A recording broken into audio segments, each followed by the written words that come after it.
Well, as we end out the month and we sit there and think, how can we make our lives better? Everybody wants the quick fix, the TikTok, I don't even know, the Instagram. How can we make ourselves, bigger and better quickly? Well, the real fact is maintenance. Maintenance is boring.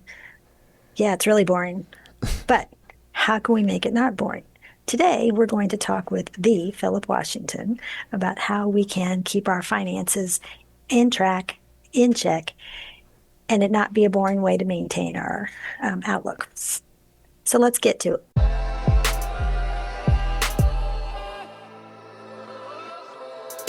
All right. This episode is brought to you today by Allison Reif Martin, Reif Martin CPA, and I am really honored to always be able to have these weekly conversations with the Philip Washington. I, How are you doing today? I'm doing well. How about you? I cannot complain.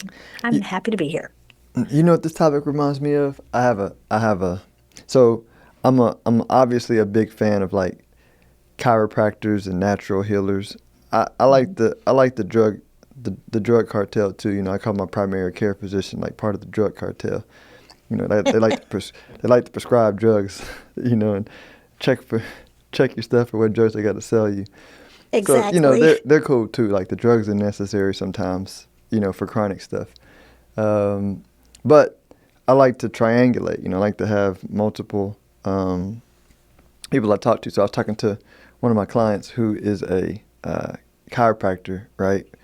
Um, and, uh, and we were talking about this, and she said, I'm just shocked at how many people don't appreciate the natural side, because when you get to it, at the end of the day, when they cut you up or they drug you, all they're trying to do is like calm your nervous system, you know. And so if you have a habit of maintaining a calm nervous system, you keep your body in rest and relaxation mode, and you don't have as many chronic illnesses that require drugs and cutting you up later down the road. And I was like, I know. I said, you know, the best way to not get, so you know the best way to cure cancer? I was like, how? She's like, don't get it, right? Preventative medicine, right? You know, It and so seems so obvious. yeah. So this reminds me of, you know, best way to not have a financial blow up or financial crisis is to maintain, right? Do maintenance. Exactly. Exactly. And that just seems so boring and not so exciting as the TikTok advice. So, what steps would you think we need to start putting in place for this? So I'm just a big believer of. I talked earlier before about the weekly meetings around your money, Mhm. right? Every single week, meet around your money. It not only is it good for maintenance, but it's going to focus your mind on things throughout the week that's going to help benefit like what you've been looking at. Um, I also like the idea of like once a day for even if it's 5 or 10 minutes, just getting a feel for your money. And I'll leave it at that because I don't want to have somebody like, you mean I got to go through my accounts and look at all my accounts once a day?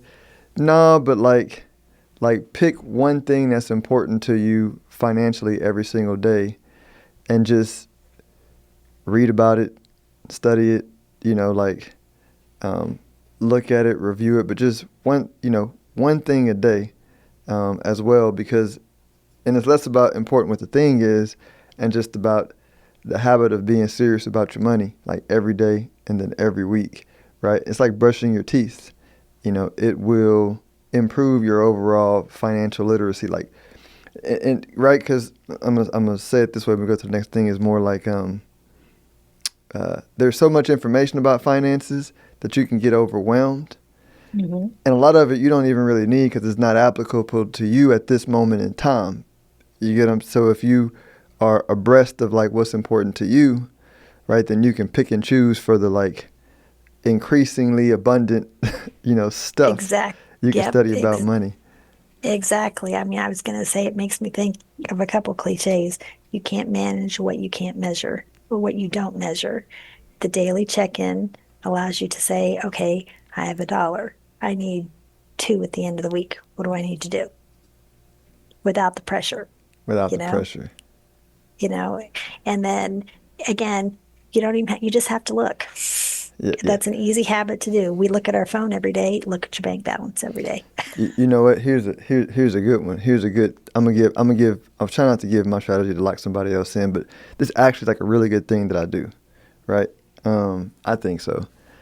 Like so my daily thing in my meditation is like I I'm right now on this kick because I read the 4 hour work week every year, and I increase the amount of money that I want to make only working 4 hours a week, right? And it's helped me become more and more efficient. And so I just sit and I feel how it would feel to make X amount of dollars in 4 hours a week. Like, how would that feel?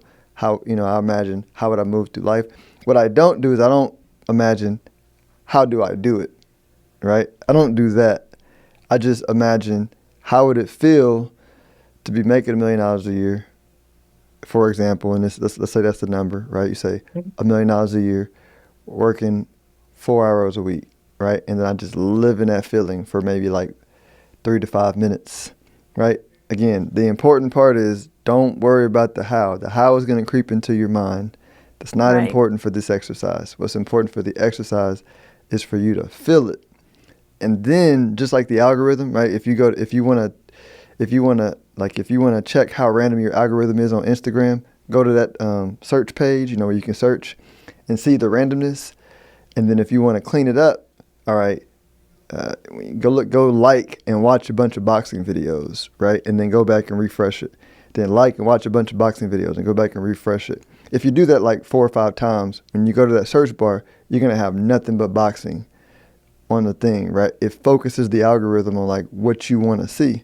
This does the same thing to your mind as if you go, all right, this is how I want to feel, right? And you do it every single day.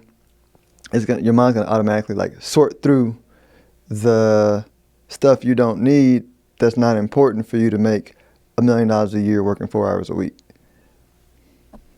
I was going to say, as you say that, first off, I think that's a great strategy and an easy one to implement because, again, you don't have to do anything but just sit and think and feel at the same time.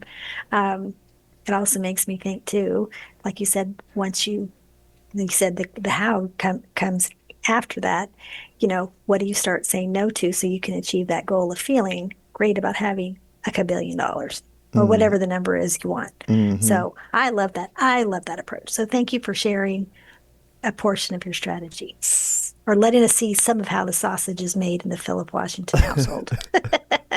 Thank you, thank you. Oh my gosh. Well, so knowing that you have set aside, again, let's say I come to you for our first meeting and I tell you, or you ask me, what's my long-term goal? To make a kabillion dollars. And I'm like really freaked out because I don't know how to do it. But I also have to worry about taxes if I'm going to make a kabillion dollars. What things would you start asking me? Yep. So I would say rich people don't worry about paying taxes. I remember I had like this advisor. I know it may sound crazy. People be like, "What are you talking about? Don't worry about paying taxes. Just follow what I'm saying." Like it was this one advisor that he was a mentor. He made a lot of money. He was like, "Man, I paid $100,000 in taxes, this quarter." And I looked at him and I say, "Bro, you flexing?" And he smiled. He smiled. He smiled. Oh my God. He smiled, and I say, respect though. One day I want that to be my thing to complain about too.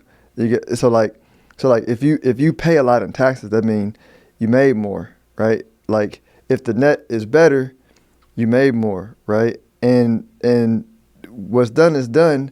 Claim the income, increase your credit line, buy real estate, and then Allison will show you how to depreciate that real estate and generate some low income or low tax income from the real estate, right? You take some of that money, you also invest it as it appreciates. That appreciation is not taxable. So like pay the tax, use the income to increase your credit line, use some of the net to buy assets that appreciate, and then do it Right. again. Like I hope to pay $1 million in taxes one year. Like I would love to look at you and say, Allison, I hate that I'm paying $1 million, and I'm gonna smirk. Yeah, exactly. And we'll have our cup of tea and a sound bowl beside us as we're like meditating over the fact that you felt what it was like to make pay $1 million in taxes. Literally, I visualize that people will be like, "That's crazy." I mean, it's not like it's not. It's not, it can happen. It can happen. And plus, doing that also gives you the opportunity to focus on ways to make it happen. You'll start looking for it if that's your goal is $1 million or paying $1 million in tax, which means that you probably made a kabillion dollars in income. You'll start finding ways to do it, and what can you take out of your life so that you can focus on doing that. Yeah, yeah, and I'll add one more thing too. I think journaling this helps because when I journal the thought, I train myself to like I'll journal it.